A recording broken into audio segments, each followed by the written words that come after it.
Muy buenos días a todos y todas. A nombre de EY y de Sesco, les doy la más cordial bienvenida al evento El éxito de la minería del mañana depende de la sustentabilidad de hoy.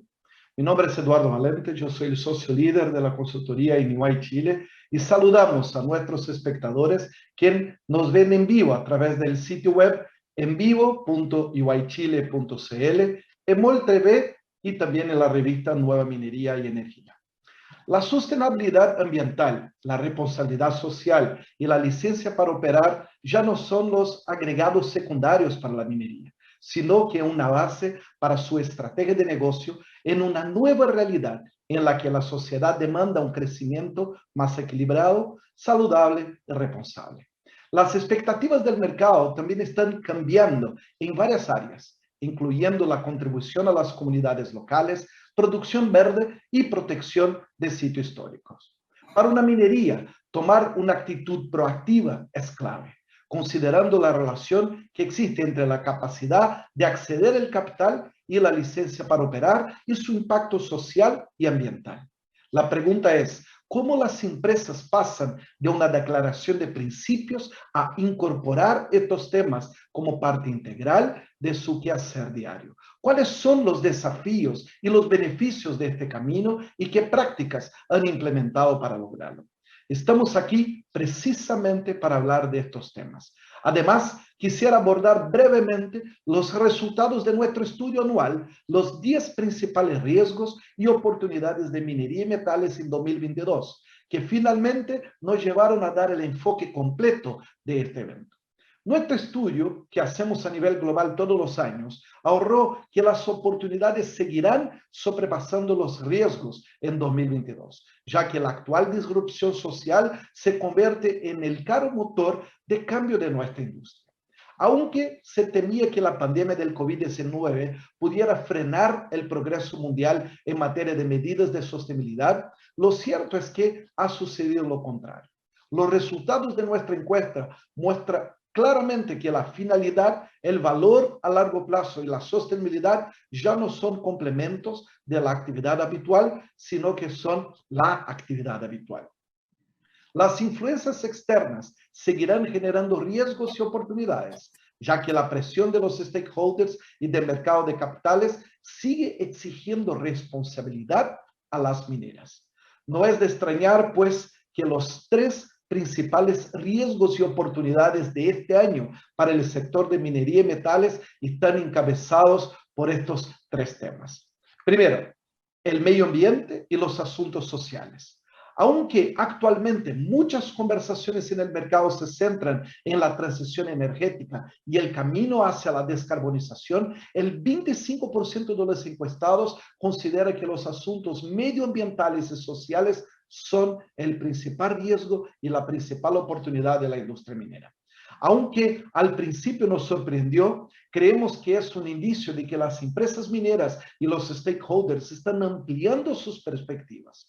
Estas deben ser capaces de demostrar su contribución a un futuro sostenible si quieren acceder a la creciente reserva de capital disponible para las empresas con un buen desempeño de los factores ambientales, sociales y de gobierno corporativo, conocidos en la sigla inglés ESG. En segundo lugar, aparece la descarbonización. La descarbonización se ha convertido en un importante factor de disrupción en el sector, que ocupa un lugar destacado en muchos debates y presenta tanto riesgos como oportunidades para nuestra industria. Los encuestados han situado el riesgo en segundo lugar para el año 2022, en comparación con el cuarto lugar del año pasado. La descarbonización debe integrarse a la estrategia global de la empresa en lugar de abordarse de forma separada o distinta, delegada a un equipo independiente. Casi todas las empresas mineras y metalúrgicas se han fijado objetivos claros de descarbonización, pero sin saber cómo avanzarlos, se compromete con metas potencialmente poco realistas. Las empresas que comparten su hoja de ruta hacia la carbono neutralidad y sus éxitos en el camino pueden ganarse la confianza de los inversionistas y posiblemente una ventaja competitiva. Por último, está la licencia social para operar. La licencia social para operar perdió el primer puesto que ocupaba desde hace 3 años, pero sigue estando clasificada entre los 3 primeros riesgos. Las mineras que pueden demostrar su valor social reforzarán las relaciones con los stakeholders y se verán recompensadas en el mercado como una reducción de los costos de capital, un mejor compromiso del capital humano y a largo plazo un mayor valor de mercado. Ante una demanda futura generalmente positiva, tanto como resultados del estímulo gubernamental como de la transición energética, es fundamental que las empresas mineras y metalúrgicas tengan la capacidad de competir con eficacia, especialmente con los nuevos participantes del sector, ya que los agentes comercializadores invierten para asegurar el suministro.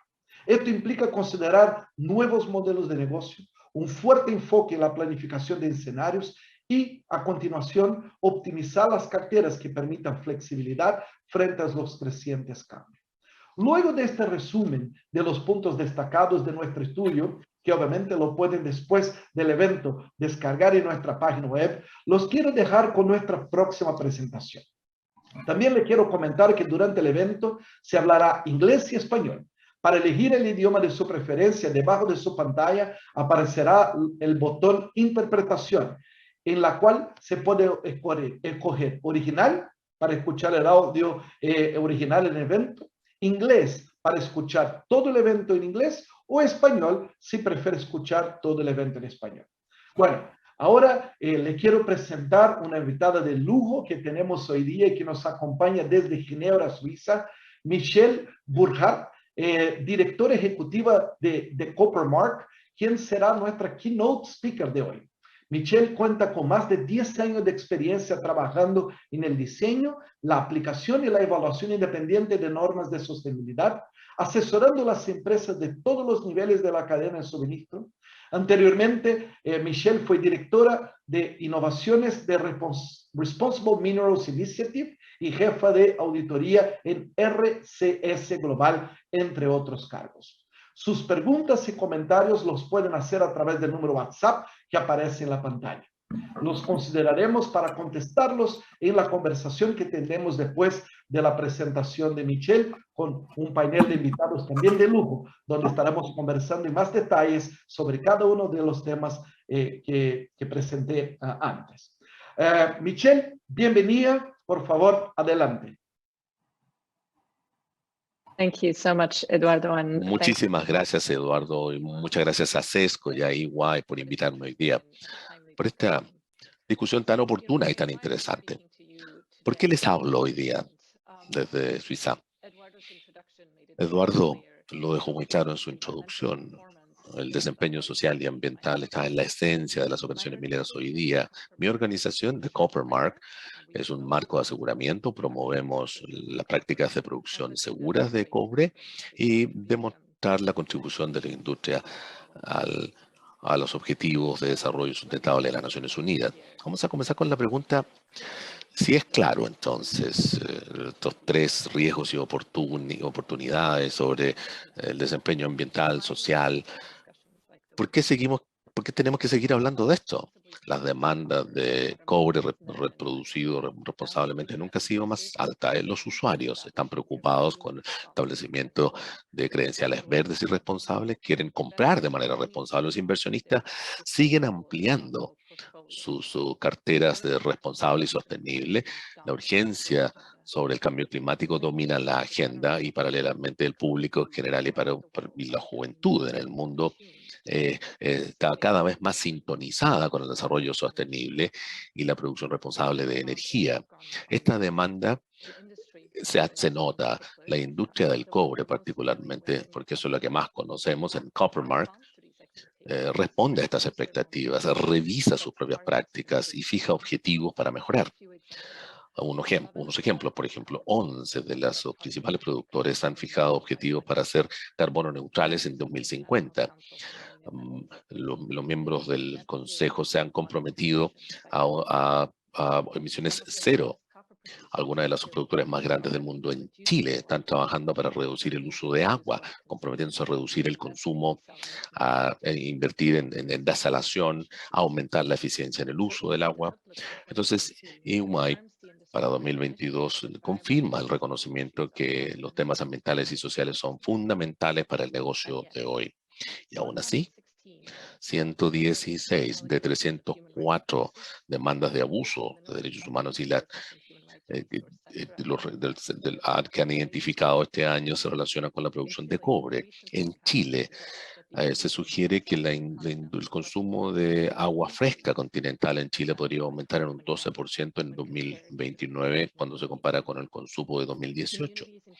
Las comunidades en Perú han hecho esfuerzos para alterar las operaciones, destacando el descontento local con las prácticas de la industria.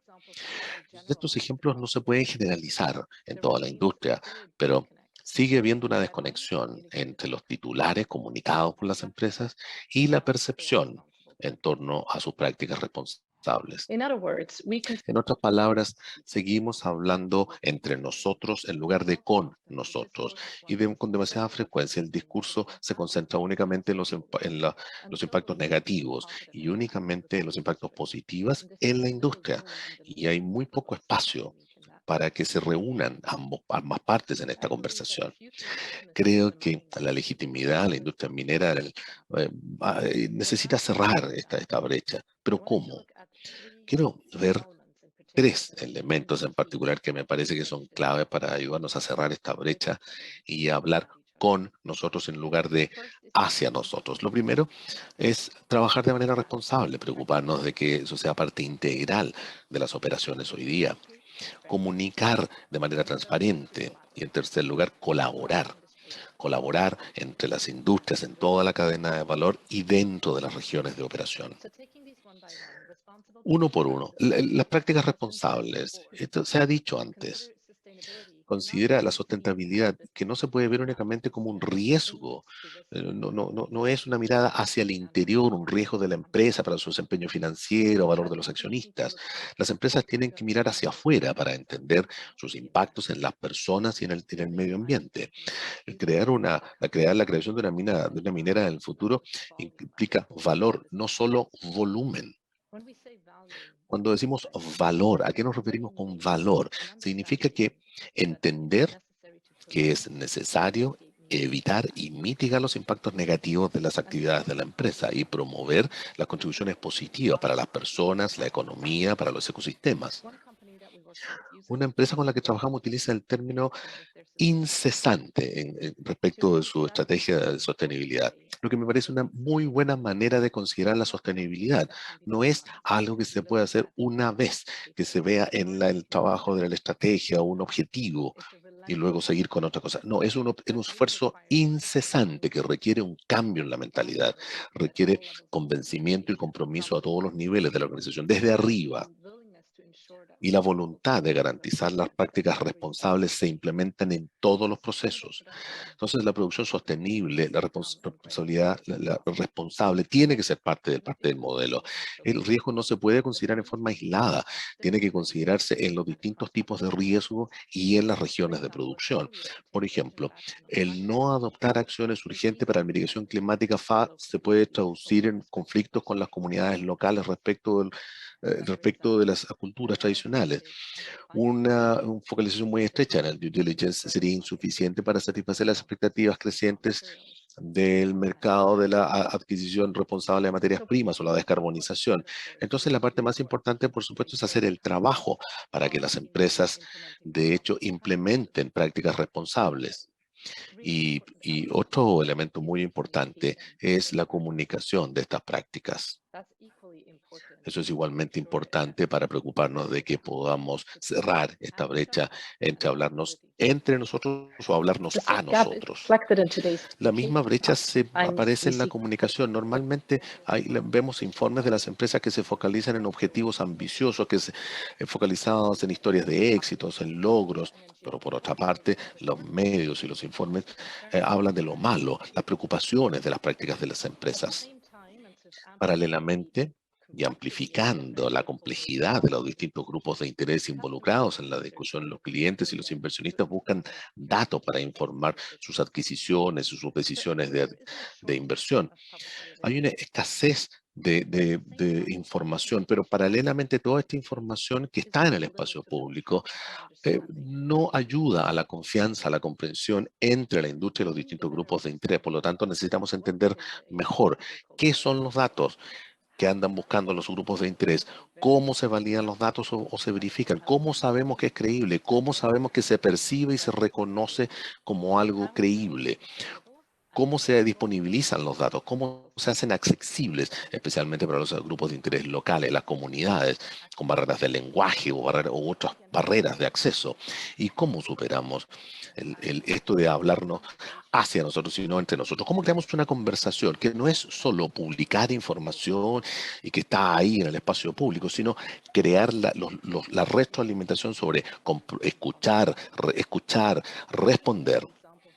Nuevamente un ejemplo del due diligence de la cadena. Por más de 10 años hemos visto empresas que informan su due diligence respecto a derechos humanos en la cadena y en la cadena de abastecimiento. Sin embargo, en los últimos 10 años siempre hemos escuchado que las críticas sobre la calidad de estos informes, los grupos de interés dicen que hay insuficiente información y los riesgos reales y hay más foco en políticas y procesos. Otro desafío es la necesidad de datos cuantificables y comparables respecto del impacto social y ambiental, no solo a nivel de la empresa, sino que en todos los niveles operacionales. Por ejemplo, datos sobre las emisiones del alcance 3 depende de las empresas o incluso depende de las operaciones. Los datos revelados sobre extracción de agua no sirven mucho para entender el impacto que tienen las operaciones si no está acompañado con información contextual. Para mí este es un área donde los marcos colectivos como com- marcos de reportabilidad o de aseguramiento pueden ayudar a la uniformidad, ayudar a crear credibilidad y determinar mayor transparencia en los datos. Pero ¿cómo creamos las bases para una industria exitosa para el mañana? El último elemento que quiero hablar un poco es la necesidad de colaborar. Los riesgos y oportunidades que enfrenta la industria minera hoy día y mañana son cada vez más interconectados. Esto tiene que ver con no poder ver los riesgos en forma aislada. No podemos distinguir o aislar los riesgos de derechos humanos y de ambientales. Los esfuerzos de las empresas, por ejemplo, para descarbonizar pueden afectar lo que puede afectar también las relaciones con sus comunidades locales. La reducción de uso de agua de una operación se puede ver opacada por un aumento en el uso de agua de otra operación vecina que no tiene control. Entonces hay que ver esto de una manera más holística y en los distintos lentes de la colaboración. Esto es esencial para desarrollar una industria minera responsable. Pero no es solo la industria. Cuando hablamos de colaborar, tenemos que ver el universo o los actores que están en la mesa. Hay un rol importante, por ejemplo, de los usuarios finales, de los inversionistas, de cómo empujar a la industria hacia prácticas más responsables. Hablamos acá de un compromiso sustantivo.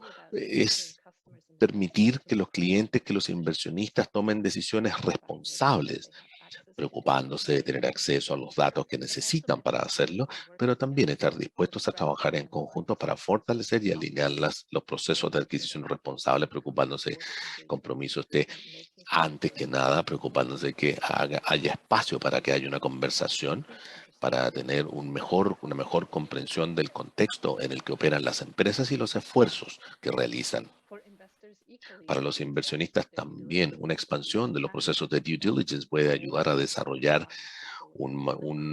carpetas de cumplimiento de prácticas responsables. Por supuesto, los reguladores son igualmente claves para preocuparse que las prácticas responsables sean la norma, sean una manera de trabajar en todas las operaciones. Pero seamos claros acá, el cumplimiento es un punto de partida de prácticas responsables, no es el objetivo final. Más allá del cumplimiento de los reguladores, también pueden ayudar a coordinar, fijar condiciones, preocuparse de que haya incentivos de largo plazo para una conducta responsable. Y finalmente, no nos olvidemos que en la esencia de las prácticas responsables sigue estando el impacto en las personas y en el medio ambiente. De eso se trata. Y estos impactos son muy locales. Entonces, las soluciones únicas aquí no funcionan. En cada región en donde funciona una empresa hay una necesidad de adecuar, ver soluciones específicas que se desarrollen con los grupos afectados. Entonces, nuevamente, la necesidad de tener una conversación con nosotros y no hablarnos a nosotros, preocuparnos de que esas soluciones efectivamente satisfagan las necesidades de los grupos de interés cuyas vidas se ven afectadas por las operaciones. Es el momento de implementar estas prácticas de producción responsable. Sin un esfuerzo concertado para integrar estos esfuerzos, comunicar de manera transparente los éxitos, pero también los desafíos en hacerlo y trabajar en conjunto con los distintos grupos de interés. La industria minera le va a costar abordar los desafíos que tenemos en el futuro. Se necesita un esfuerzo combinado y también una asociación nueva para poder mover la aguja. Paralelamente, la conversación global en torno a la descarbonización plantea un sentido de urgencia. Ahora es el momento de la acción, de cambio. Hay un compromiso a las prácticas. No hay suficiente atención hoy día para dar un salto fundamental para el desarrollo de una industria minera responsable del futuro. Los dejo con estas ideas hoy día y espero entonces la conversación que vamos a tener ahora con el panel. Así que volvemos con Eduardo ahora. Muchas gracias por su tiempo. Muchas gracias, Michelle. Muy interesante estos alcances sobre la industria minera y nos dan muchos temas para hablar en el próximo panel para la discusión. Así que quiero aprovechar el máximo del tiempo. Sin más, invito a Alejandra Wood, directora ejecutiva de SESCO, quien moderará el panel de conversación a la continuación y también presentará nuestros panelistas de lujo en esta mañana. Alejandra. Muchas gracias, Eduardo. Muy buenos días a todos los que nos escuchan y también a Michelle. Felicitaciones por ese excelente keynote y también a nuestros invitados de esta mañana que paso a presentar de inmediato. Primero les introduzco a Francisco Clima, quien es director ejecutivo de Dinámica Plataforma. Francisco cuenta con más de 10 años de experiencia en el sector público, privado, universidades y organismos internacionales. Durante los últimos 5 años se ha dedicado a estudiar las dinámicas del desarrollo en torno a las industrias de recursos naturales y a generar un modelo que oriente a las empresas en la creación de procesos de aprendizaje coevolutivos con las comunidades y la institucionalidad. Previamente fue director de estudios y Foresight de Fundación Chile. Buenos días, Francisco.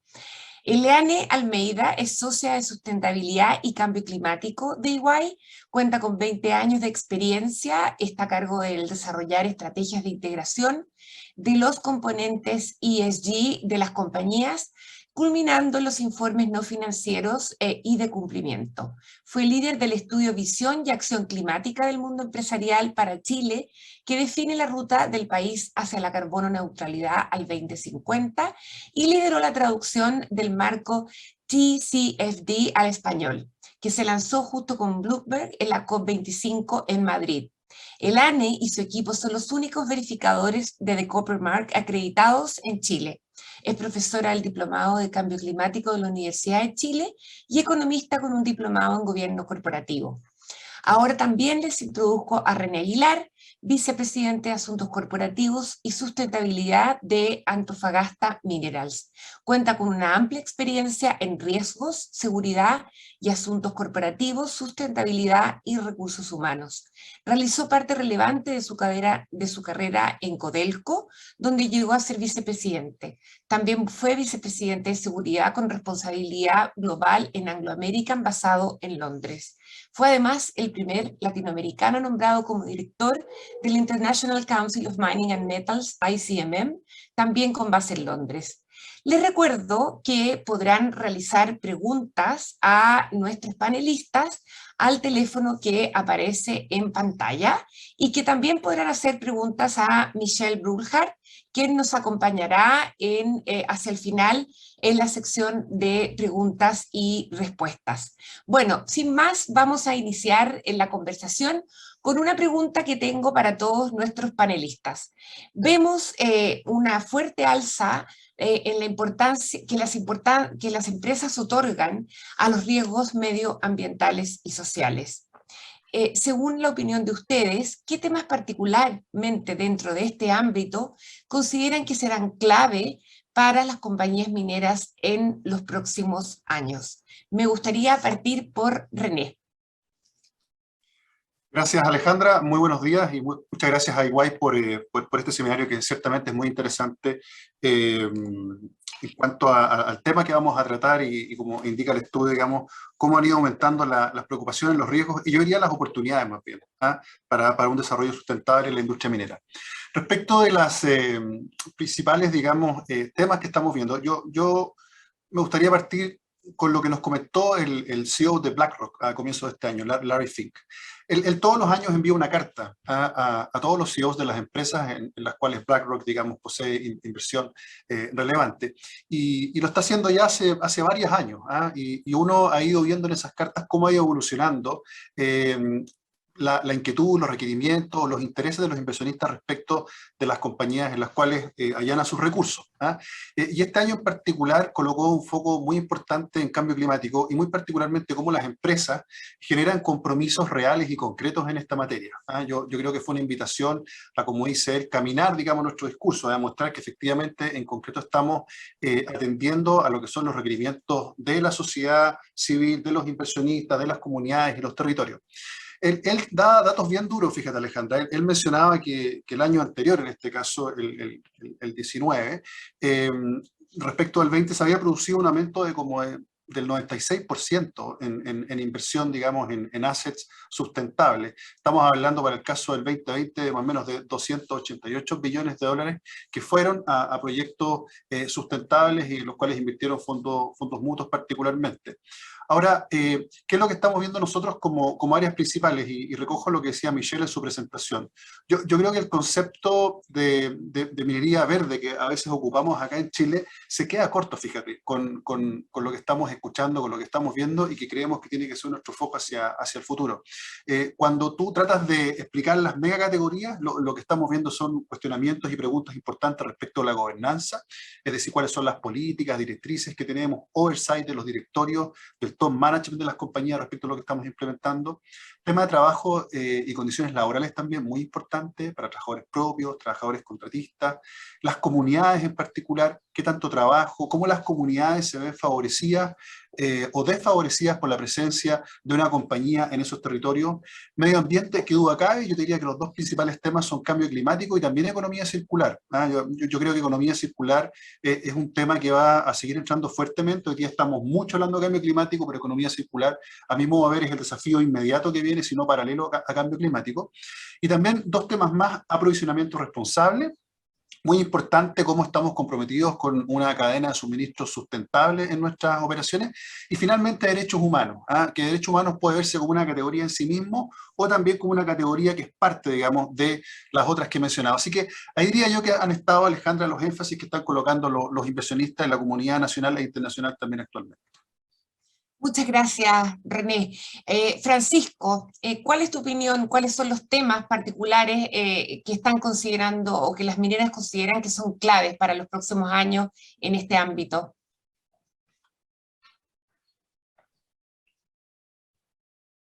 Perdón, ahí sí. Gracias, Ale, por la pregunta. ¿Se escucha? Sí. Sí, Gracias, Ale, perfecto. por la pregunta y a Iguay y a Sesco por la invitación. Me parece que esta es una discusión sumamente pertinente en el contexto actual, no solo para la minería, sino que para el país en su conjunto. Y bueno, me parece que la pregunta es clave, precisamente porque creo que la industria minera es una de las industrias más desafiadas en términos de cómo han ido cambiando sus focos de gestión. Y me gustaría ponerlo de esta forma. De algún modo, si el retail se debe a la relación de las empresas con sus consumidores, o el éxito de una campaña política se debe a la relación que establece el candidato con los votantes, bueno, creo que en la minería, con el tema de las relaciones, está pasando algo similar. Creo yo que la habilitación y desarrollo del negocio minero hoy se basa fuertemente en el marco de relaciones que la industria puede establecer con su entorno. Y esto, sin lugar a duda, es un gran desafío en la medida en que también constituye un cambio de paradigma para la industria minera. Si pensamos que hace 50 años la minería operaba como un enclave y hoy día está obligada a vincularse con sus distintos stakeholders, ya sea inversionistas, comunidades, etc. Entonces a mí me parece que un foco muy relevante de cara al futuro tiene que ver con las relaciones. Evidentemente cuando nos relacionamos esas relaciones no están vacías, ¿no? Tienen que tener un contenido y ese contenido tiene que ver fundamentalmente con las valoraciones que hoy día bien ha expresado Michelle o Eduardo o René, que tiene que ver con temas ambientales, con la performance social y de gobernanza. Ahora bien, con esto no quiero decir, cuando ponemos el foco en las relaciones, no quiero decir que tengamos que tener un ejército de lobistas o relaciones comunitarias o relacionadores comunitarios. Sin duda una gran presencia en los territorios importa y es muy importante. Pero por el contrario, lo que quiero expresar es que al ser una industria que tiene impactos en el territorio, el vínculo primario que establece la minería con su entorno es operacional. Y en segundo término, lo establece a través de la cadena de valor y el empleo que la minería genera. Entonces, a lo que voy es que tenemos que entender que aquí hay un fuerte componente operacional en el desafío futuro de relacionarnos sobre la base de una buena performance social, ambiental y de... Yo creo que la área de sustentabilidad, de asuntos públicos, han adquirido cada vez más importancia y hoy decisiones del negocio. Sin embargo, creo que tenemos que ir un poquito más allá y comenzar a pensar en cómo los planes operacionales pueden incorporar esta perspectiva relacional. Cómo incluimos los modelos operativos, además de los factores que hoy día tenemos, como productividad, costo o seguridad, la gestión de aquellos factores que nos vinculan con nuestro entorno, vale decir, aquellos componentes vinculados a los aspectos sociales y ambientales. Una última reflexión, cuando la minería tuvo que enfrentar el desafío de la seguridad, lo hizo con mucho éxito y llevó esto a niveles de liderazgo internacional y incluyó este desafío en su modelo operativo, en la profundidad de la operación.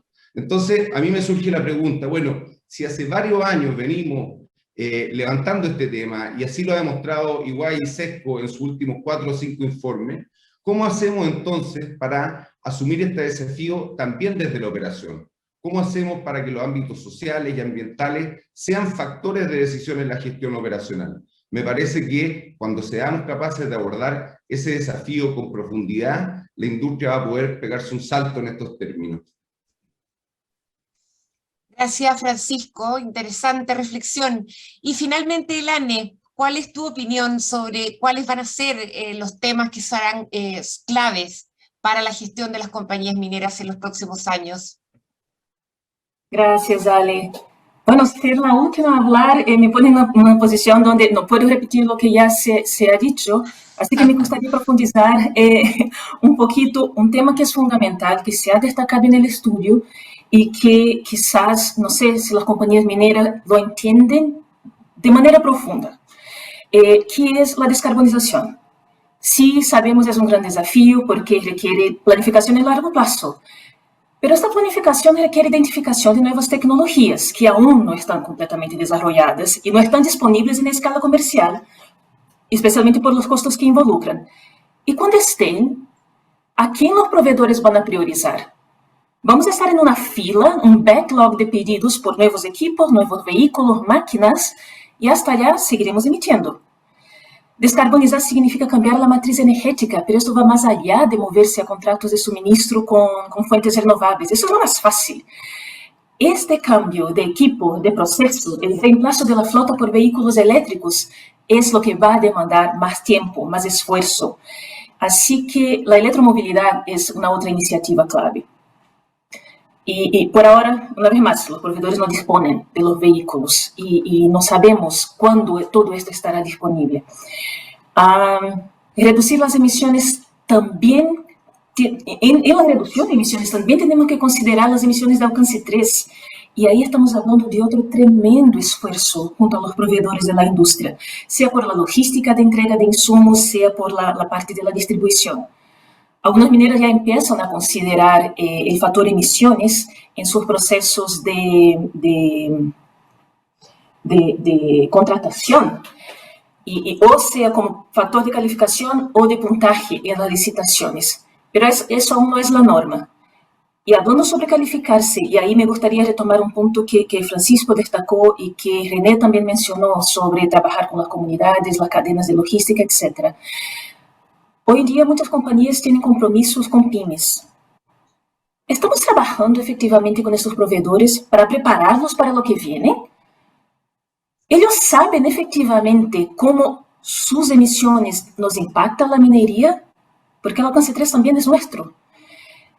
Y de lo contrario, si no nos estamos preparando, si no nos estamos alertando para decir, a partir de un año X, tus emisiones van a contar para tu calificación y tu puntaje, para que sigas trabajando conmigo o no. Si no alertamos, ¿es justo? ¿Efectivamente estamos trabajando con ellos y apoyándoles? Porque de lo contrario, ellos no van a sobrevivir.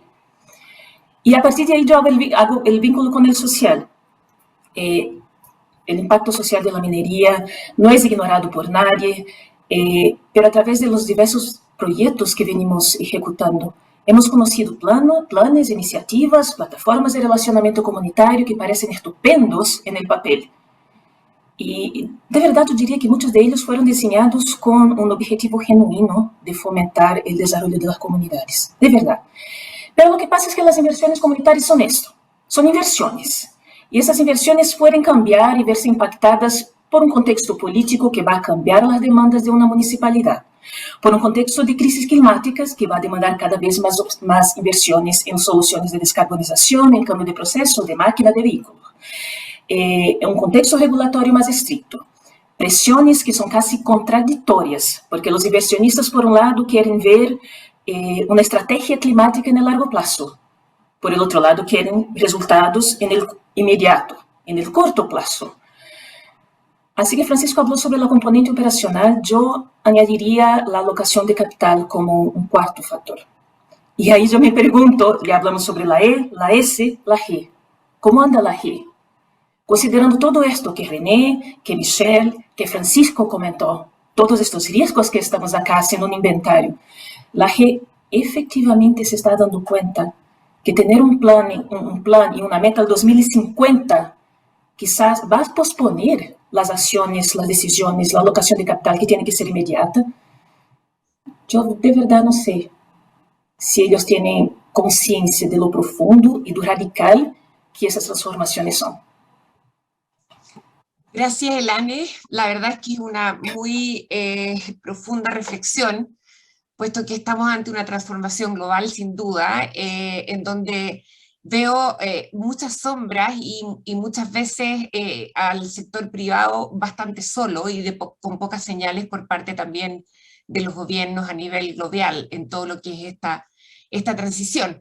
Bueno, me gustaría volver con Francisco y por lo demás invitarlos a ustedes también a preguntarse entre ustedes y a interrumpirse, puesto que lo ideal es que esto sea una conversación. Francisco, desde tu experiencia, me gustaría que comentes cómo ves la evolución del relacionamiento de las compañías mineras con su entorno, ¿no? Un poco la S del ESG. Sí, gracias Ale por la pregunta. Bueno, ya que lo pone en términos de los ESG, me gustaría hacer un primer paréntesis antes de contestarlo. Y me parece importante recalcar que hoy día las compañías mineras tienen el desafío de hablar dos lenguajes, ¿no? El lenguaje de los estándares internacionales, que es muy importante para darle un cierto marco de certeza a los inversionistas, ¿no? Pero también el lenguaje de las localidades y de los territorios donde las compañías operan, ¿no? Es decir, no hay una traducción directa entre una buena performance en los estándares y lo que ocurre necesariamente con el territorio.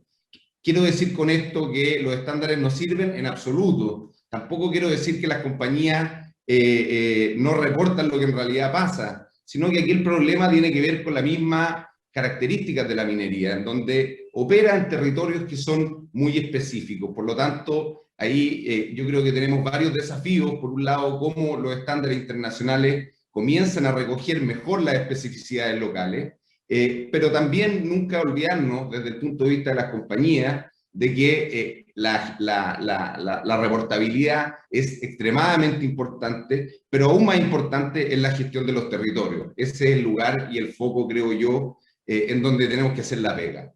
Ahora bien, para contestar en específico la pregunta, creo que, bueno, el desempeño social de las compañías, y esto para nadie en nuestra empresa, ha cambiado mucho. Durante gran parte de la década de los 90, la habilitación social del negocio minero tuvo un carácter fuertemente institucional y tecnocrático, es decir, se basaba en lo que la institucionalidad requería, en la medida en que la institucionalidad tenía ciertos niveles de legitimidad social, ¿no?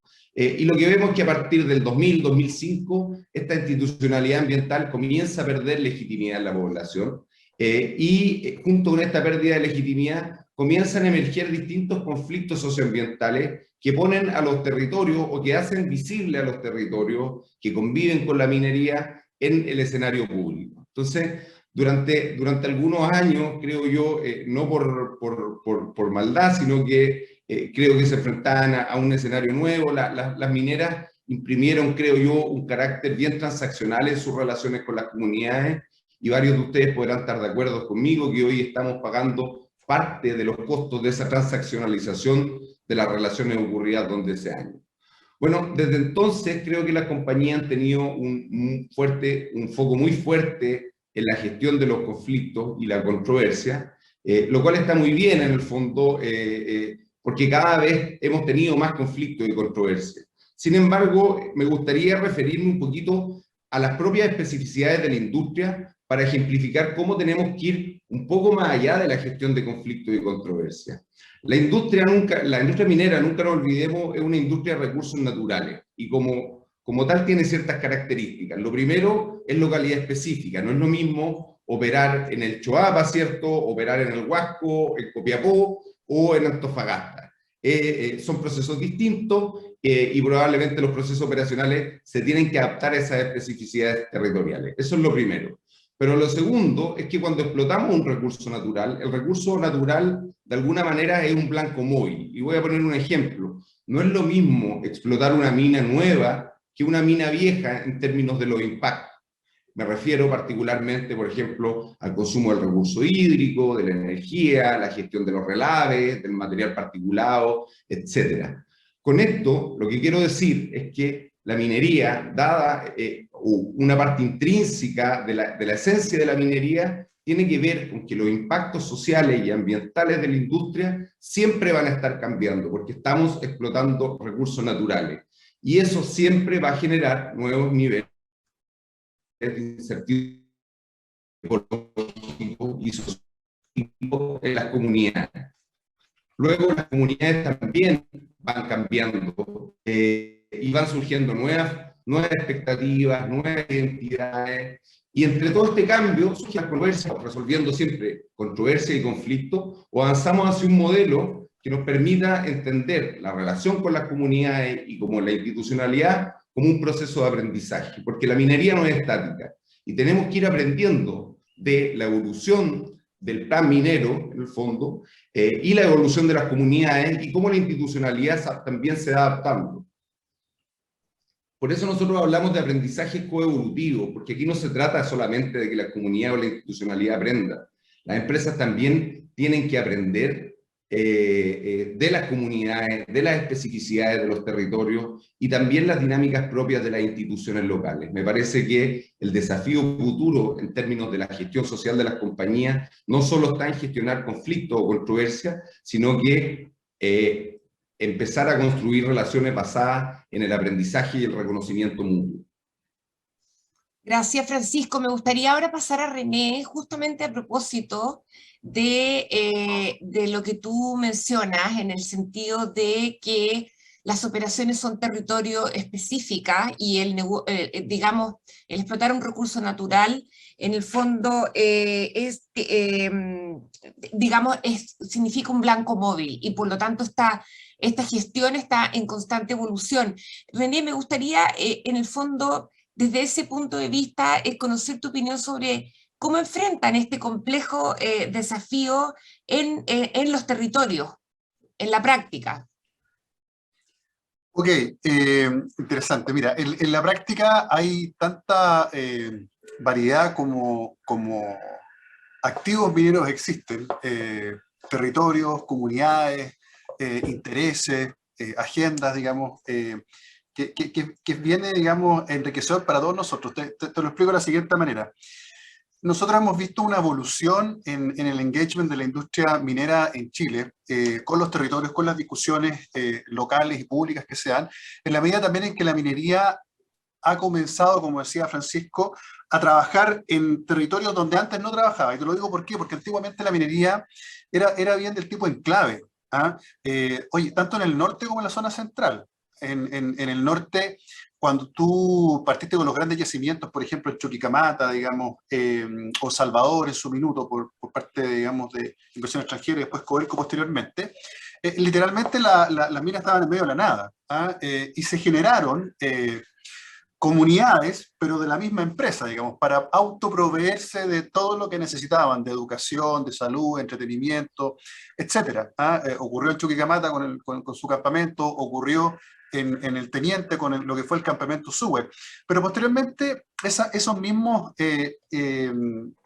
mineros y mineras que trabajaban allí empezaron a dejar esos campamentos, empezaron a ser parte de la comunidad en Calama, en Rancagua, en Machalí, para seguir con esos dos ejemplos. Y asimismo la minería empezó a acercarse a la zona central, a ocurrir más minería en la zona central.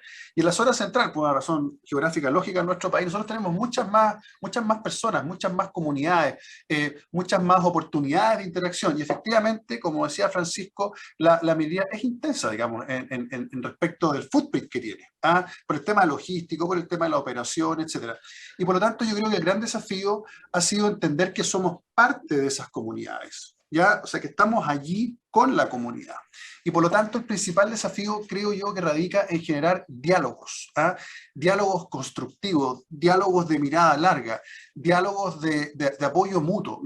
La verdad es que nosotros creemos firmemente en que no pueden haber comunidades o sociedades exitosas o empresas exitosas si la comunidad de la sociedad no es exitosa también.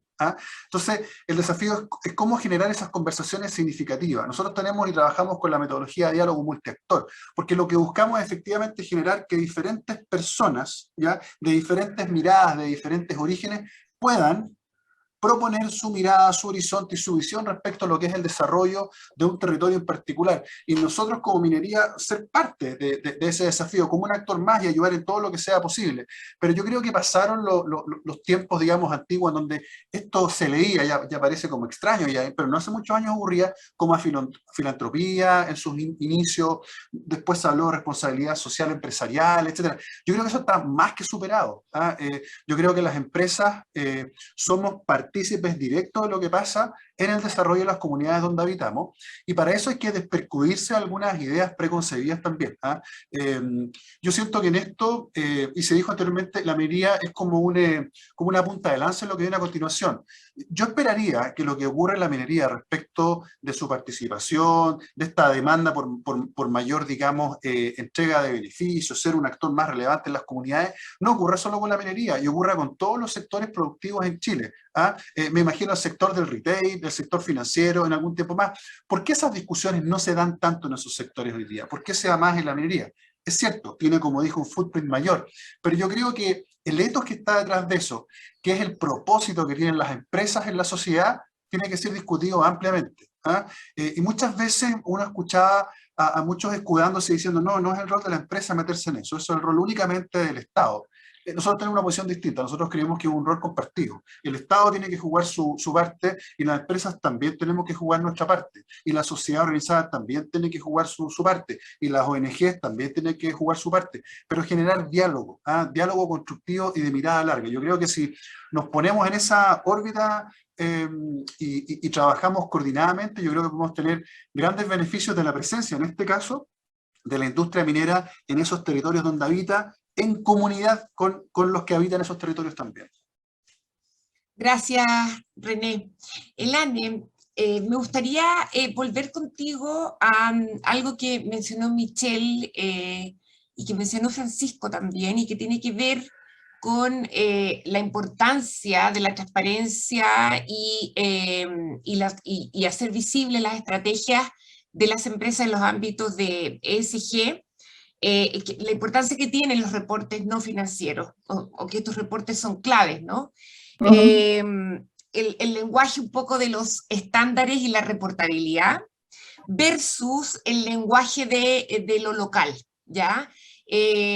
Porque de alguna manera supongo que hay un grupo de stakeholders con el que se cumple la exigencia de esa información y con otra que siento que es la opinión pública en general, que a veces percibe que hay una falta de transparencia, no obstante el sector efectivamente pone a disposición y genera mucha información. ¿Cómo crees tú que podemos ir en el fondo cerrando este gap? El gap de la información y estándar a nivel internacional versus la necesidad de transparencia e información a nivel local. Borremos todo y partamos con una hoja en blanco. Ya, pero bueno, esto no va a pasar. Yo coincido, tanto la sociedad como los inversionistas hablan de falta de transparencia, pero esta es una queja orientada a todos los sectores cuando se trata de reportabilidad no financiera.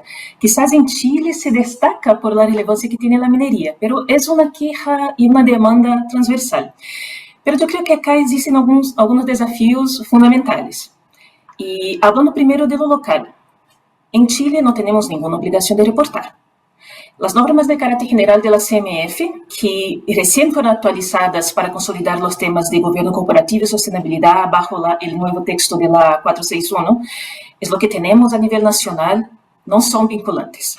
No tienen que ser auditadas, no generan obligación de mejora, no generan análisis de tendencias, nada.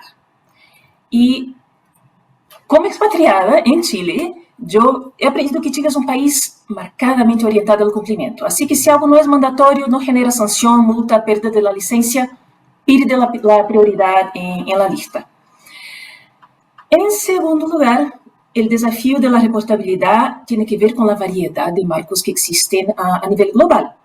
Tenemos GRI, que es lo más utilizado hoy día, SASB, TCFD, y ahora TCFD habla sobre el impacto del cambio climático en las compañías.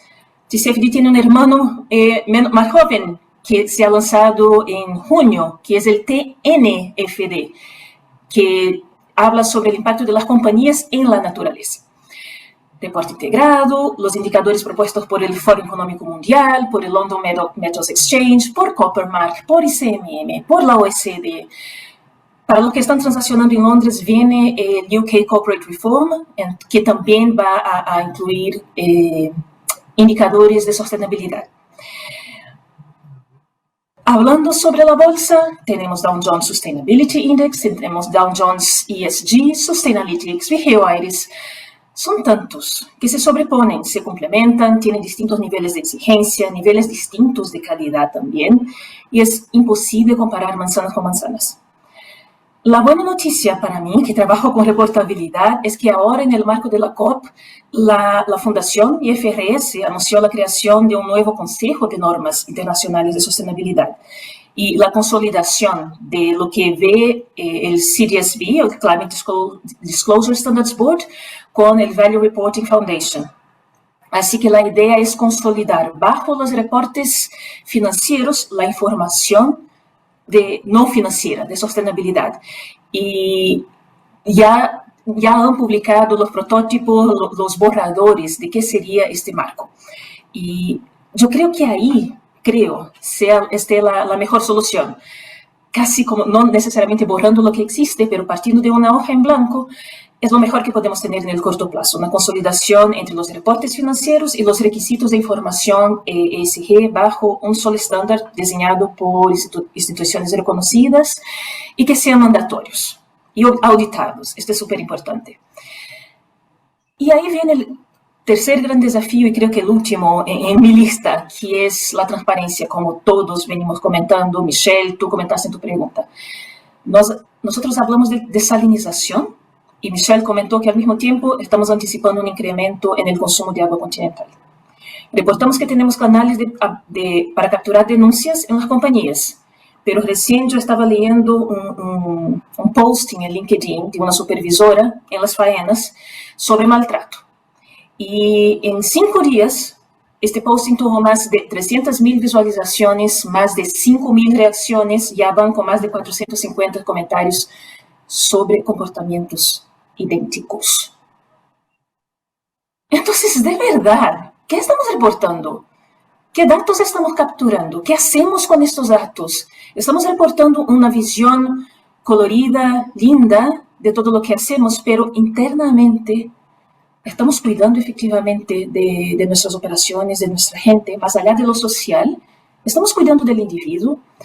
Entonces, para contestar tu pregunta, Ale, yo creo que debemos avanzar hacia la responsabilidad. Mientras tengamos postings en LinkedIn sobre maltrato, mientras tengamos el riesgo, tratemos el riesgo climático como algo a que estamos expuestos, es externo, y no algo por el cual somos responsables, los avances van a ser lentos y van a ser superficiales. Gracias, Eliane. Bueno, mira, nos quedan 2 minutos y quiero aprovecharlo. Hemos recibido muchísimas preguntas del público, pero lamentablemente tenemos solamente 1 hora. Pero no quiero cerrar sin antes preguntarle a Michelle, o pedirle a Michelle más bien, ya que la tenemos aquí, un poco cuál es su reacción hacia esta conversación que hemos tenido y quizás hacia esta suerte de dualidad entre cumplir con digamos, con los estándares o el reporting, como haciendo un click in the box, un chequeo en una caja, versus realmente gestionar todas estas dimensiones del negocio. Una última reflexión, Michelle. Thank you so much, Ale. Really interesting. Gracias, Ale. Muy interesante el panel. Creo que es exactamente la esencia de la integración de prácticas responsables en la esencia del negocio. Ya sea estándares internacionales, esfuerzos de cumplimiento, reportabilidad, no tiene sentido si no se basa en prácticas responsables como esencia del negocio. Voy a repetir a esto, incesante, lo que me gusta en este contexto, porque es este esfuerzo, transmite un esfuerzo permanente, continuo.